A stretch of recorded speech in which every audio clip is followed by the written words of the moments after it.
नमस्कार, स्वागत है आपका प्राइम टाइम में और मैं हूं आपके साथ आयुष श्रीवास्तव। और प्राइम टाइम में आज हम बात करेंगे राजनीति की या फिर वोट नीति की। जी हां, मुंबई की अपराध शाखा के द्वारा 19 वर्षीय यूनुस अंसारी को गिरफ्तार किया जाना, उसके बाद बिहार की तरफ से इस पर अपना प्रतिक्रिया देना कि आपकी तरफ से जो भी कुछ किया गया वो गलत है क्योंकि आपने हमको पहले इंफॉर्मेशन नहीं दी। उसके बाद राज ठाकरे का वो बयान जिसमें उन्होंने सभी बिहारियों को ये कहा कि आप घुसपैठिए हैं और आपको मुंबई से बाहर का रास्ता दिखा दिया जाएगा। इसको लेकर के पूरे राजनीतिक जगत में भूचाल आ गया और एक बार फिर से शुरू हो गई महाराष्ट्र बनाम बिहार की एक बार फिर से सियासत। तो आज अपने इस पूरे खास कार्यक्रम के दौरान चर्चा करेंगे कि आखिर ये किस तरीके की राजनीति है। हमारे साथ इस चर्चा में शामिल होंगे, हमारे साथ 3 हमारे मेहमान जुड़ेंगे। हम आपका परिचय करवा देते हैं। अरुण श्रीवास्तव, आप राष्ट्रीय महासचिव हैं जेडीयू के, आपका स्वागत है हमारे इस खास कार्यक्रम में। इसके अलावा गोपाल सिंह, आप राष्ट्रीय अध्यक्ष हैं अंतर्राज्यीय सहयोग परिषद के, आपका भी स्वागत करते हैं। इसके अलावा न्यूज रूम से हमारे एक्सपर्ट राकेश रंजन पांडे जी जुड़ेंगे, उनसे भी जानने की कोशिश करेंगे कि आखिर ये किस तरीके की राजनीति है। तो बहरहाल आज मैं जिस तरीके से बात कर रहा हूं कि ये जो राजनीति शुरू हुई है मुंबई बनाम बिहारियों की, उसके ऊपर आइए हम आपको सुनवा देते हैं कि जो बिहार के जितने भी प्रमुख दल हैं उनका क्या कुछ कहना है इस पूरी बयान के बाद। देखिए, मैं प्रथम दिन से कह रहा हूं कि राज ठाकरे की उत्पत्ति कांग्रेस के कोख से पैदा हुआ है। अगर कांग्रेस की सरकार वहां राज ठाकरे पर देशद्रोह का केस चलाया होता 2008 में, 2007 में, तो ये दुर्दशा आज नहीं होती। और राज ठाकरे ने जिस भाषा का प्रयोग किया है, घर में तो शेर होता है। अगर उनमें हिम्मत है तो ये काम करके देखे, आवे बिहार। मैं चुनौती देता हूं, ये लोकतंत्र के खिलाफ है, देशद्रोह का मुकदमा चलना चाहिए। और वहीं मैं तो अन्ना हजारे जी से निवेदन करूंगा कि अन्ना हजारे जी, आपने देश में एक परिवर्तन की आग फूकने का काम किया, लोगों को जगाने का काम किया, भ्रष्टाचार के खिलाफ आपने एक आंदोलन फूका। अन्ना हजारे जी, आप जरा उसी महाराष्ट्र में हैं, ये देश ही नहीं बचेगा तो किसके खिलाफ आप फूकेंगे? आपकी आवाज इस देशद्रोही के प्रति, राज ठाकरे के प्रति भी होनी चाहिए। अन्ना हजारे जी, राज ठाकरे को हम नसीहत क्या देंगे? राज ठाकरे को कहेंगे ओछी राजनीति करना बंद करें। और ये ओछी राजनीति घर पर शेर होता है। अगर हिम्मत है तो पूरे देश में इस ढंग की भाषा बोल के देखें। और बार बार उसको खामियाजा भुगतना पड़ता है। देश में आज कांग्रेस की हालत जो है वो इसी कारण से है। ये भस्मासुर पैदा करने में कांग्रेस जो है विशेषज्ञ है। हम गुजारिश करेंगे हाथ जोड़ करके दिल्ली की सरकार से, महाराष्ट्र की सरकार से कि क्या आप करने जा रहे हैं? क्या देश के लोगों को, बिहार गरीब राज्य है, हिंदी इलाका, हिंदी पट्टी पूरी की पूरी गरीब है। जिस तरह से राज ठाकरे और उनके लोगों ने इसके पहले भी जो हिंदी इलाके के लोग हैं उनको खदेड़ा, मार मार करके खदेड़ा, वहां 2-2, 3-3 आदमी वहां मारे गए। तो ये सब क्या तमाशा हो रहा है? और बात करते हैं लोग देश की एकता और अखंडता की। देश की एकता और देश की अखंडता जो है वो क्या इसी से होगा? महाराष्ट्र क्या देश से बाहर है? देश का संविधान, देश का कानून महाराष्ट्र में, बंबई में, शहर में लागू नहीं होता है क्या? वहां का संविधान जो है ठाकरे परिवार का निर्मित है? वहां का विधान जो है क्या राज ठाकरे जो है बनाते हैं? बिहार की पवित्र धरती पर रहने वाले बिहारी लोग, जिनका अपना इतिहास रहा है, हजारों वर्षों का इतिहास रहा है, बिहारियों में अमन और चैन फैलाने का एक गौतम बुद्ध धरती, जैन की धरती रही है, अशोक की धरती रही है, महात्मा गांधी की कर्मभूमि रही है, जयप्रकाश और कर्पूरी ठाकुर की धरती रही है। एक से एक महात्मा महापुरुष इस बिहार से पैदा लिए जिसने पूरे देश में अमन और चैन बहाल करने का काम किया। तो सुना आपने विभिन्न तरीके की यहाँ पे प्रतिक्रियाएं, और ये प्रतिक्रियाएं आनी बिल्कुल लाजमी थी क्योंकि जिस तरीके का बयान था उसके बाद ये राजनीतिक माहौल तो यहाँ पर क्रिएट ही होना था। बहरहाल सीधे रुख करते हैं अरुण श्रीवास्तव जी की तरफ। अरुण जी, राष्ट्रीय महासचिव हैं आप जेडीयू के। सबसे पहला तो मैं आपकी प्रतिक्रिया जानना चाहूंगा, ये जिस तरीके का बयान यहाँ पे राज ठाकरे के द्वारा दिया गया। देखिए, राज ठाकरे का ये कोई पहली बार बयान नहीं आया है। हमेशा जो आपने का जो हेडिंग है ना कि राजनीति या वोट नीति, ये केवल वोट नीति के तहत ही काम हो रहा है। उनकी धरातल खसकती जा रही है, इसलिए हर 6 महीने 3 महीने पे वो कोई अपना वोट इकट्ठा करने के लिए वो इस तरह का बयान दे देते हैं।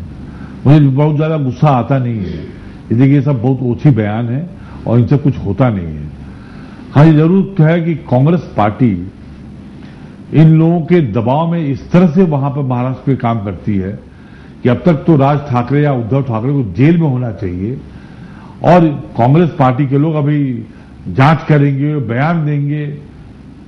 ये इससे देश बनता नहीं है, मतलब इससे देश टूटता है। जी, देश तो टूटता है अरुण जी, लेकिन एक बात तो ये भी है कि जब एक देशद्रोही है, उसने इतना बड़ा अपराध किया, वहां पे अमर जवान ज्योति पर जा करके तोड़फोड़ करता है, आपको नहीं लगता कि देश को सर्वप्रथम रखना चाहिए? ठीक है, मानते हैं कि मुंबई पुलिस की जो अपराध शाखा थी उसने कोऑर्डिनेशन सही से नहीं किया बिहार पुलिस के साथ, लेकिन यहां पर यह भी तो नैतिक दायित्व बनता है कि अभी इस पर कोई राजनीति ना करी जाए, अभी जो अपराधी है उसको पहले सजा तो दिलवाई जाए।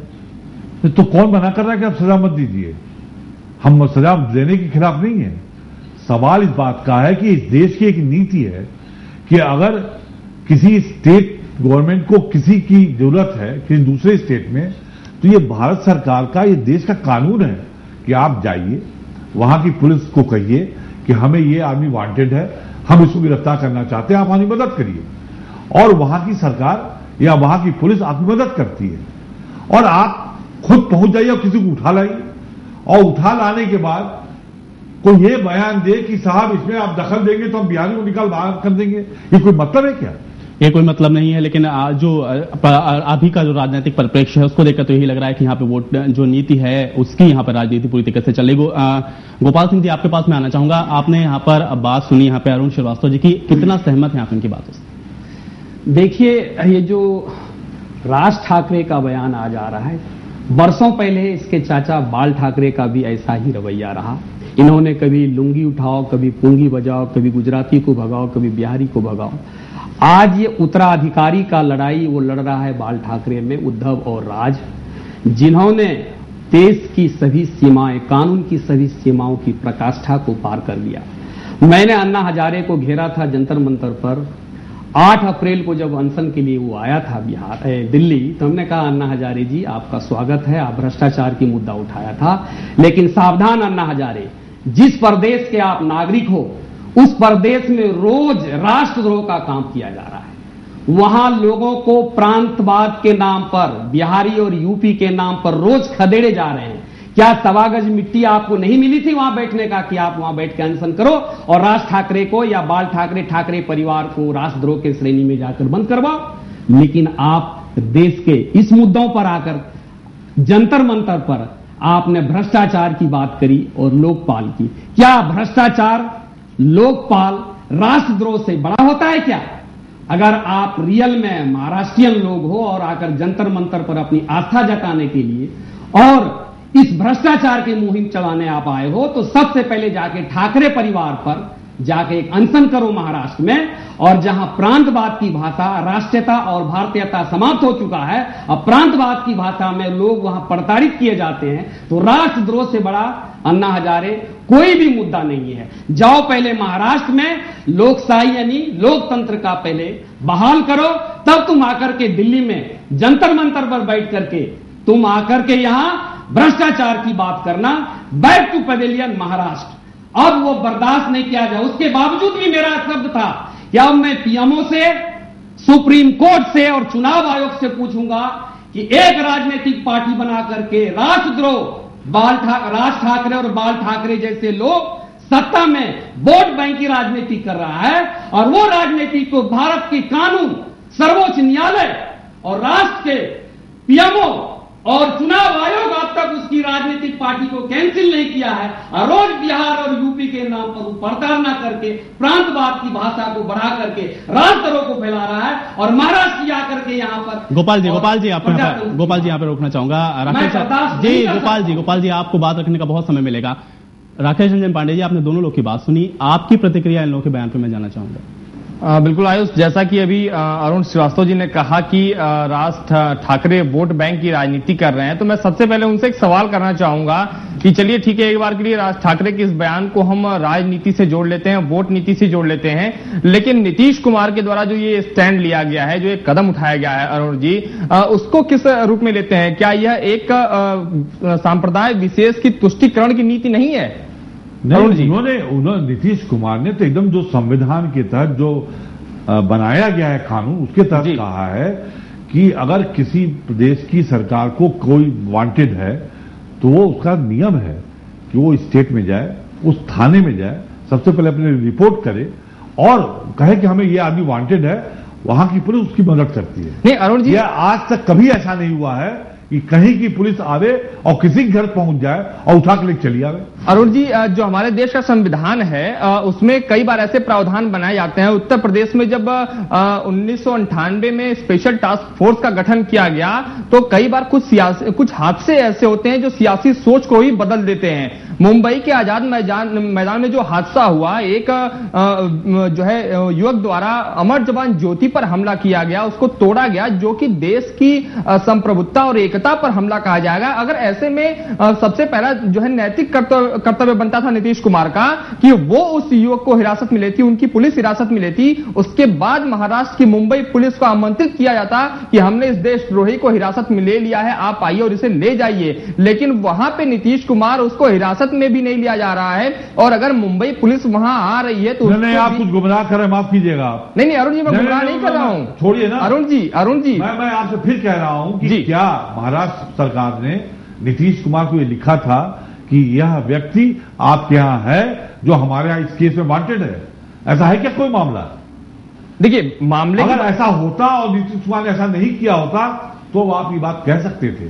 चलिए, सवाल इस बात का है कि एक व्यक्ति चाहे जितना भी बड़ा अपराध किया हो, मैं मानता हूं इस बात को, उसको नहीं, जो तरीके हैं इस देश के, उस तरीके से अलग थोड़ी हो जाएंगे आप। नहीं, बिल्कुल आपकी बात से मैं सहमत हूं अरुण जी, लेकिन आजमगढ़ में एक दंगा हुआ था आज से कई साल पहले, जिसमें नारा दिया गया था कि हिंदुस्तान में रहना है तो वंदे मातरम कहना है। उसमें एक प्रधानाचार्य ने तिरंगे को पैरों से रौदा था, अपमान किया था, और उस वक्त मुझे याद है, मैं उस वक्त स्टूडेंट लाइफ में था और सभी राजनीतिक पार्टियों ने एक होकर जो है वहां के डिस्ट्रिक्ट मजिस्ट्रेट से अपील की थी, और उसके बाद कोर्ट के आदेश के बाद उनके घरों की कुर्कियों नीलामी की गई थी। तो कभी कभी देश, जब बात देश पे आती है अरुण जी, तो सभी राजनीतिक पार्टियों को एक छत के नीचे आकर और एक साथ कदम मिला के चलना चाहिए। हम कहां उससे अलग हो रहे हैं? मैं कहीं अलग नहीं हो रहा हूं उससे। मैं यह कह रहा हूं कि अगर ऐसी कोई परिस्थिति है, मैं ये कह रहा हूं कि मान लीजिए एक व्यक्ति ने ऐसा काम किया और वो बिहार में है, महाराष्ट्र सरकार ने अगर मुख्यमंत्री नीतीश कुमार को लिखा होता या बिहार सरकार को लिखा होता और बिहार सरकार उस पर कोई एक्ट नहीं करती और महाराष्ट्र सरकार जाकर के वहां पुलिस वहां जाकर गिरफ्तार करती, एक बात समझ में आती। ऐसा कुछ हुआ नहीं। चलिए, बिल्कुल मैं राज ठाकरे का पक्ष नहीं ले रहा, मैं किसी का पक्ष नहीं ले रहा, लेकिन अगर एक तहत देखा जाए तो वोट की राजनीति दोनों लोगों ने की है, राज ठाकरे ने भी की है। नहीं, आप बिल्कुल गलत बात कर रहे हैं। सवाल इस बात का है कि ये कैसे नीतीश कुमार को या बिहार सरकार को पता लगे कि एक व्यक्ति जो वांटेड है महाराष्ट्र में, उसको कैसे पता लगेगा? कुछ सपना आ रहा है नीतीश कुमार को?